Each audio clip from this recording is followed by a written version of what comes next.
Hello guys, so let us proceed to the last part doon sa ating chapter 1 which is all about the definition of terms. So sa definition of terms, nandiyan naman po ang example. Nakikita nyo naman, yan ang mga terminologies na nasa palagay nyo ay mahihirapan or makukonfuse ang inyong mambabasa once na na-encounter nila yan. So to avoid confusion and to make it more clear, ginagawa po yan, dinedefine yung mga terms, nilalagay yung kanilang definition para mas mabilis maunawaan.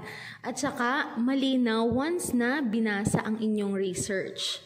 Hindi na kailangan pang hanapin ng reader sa internet kung ano yung ibig sabihin ng mga terms o kaya tingnan sa dictionary because it is already provided doon sa inyong definition of terms.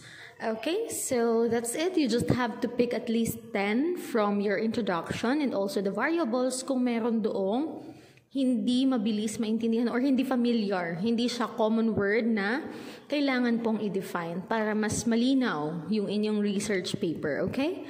So that's it and good luck guys!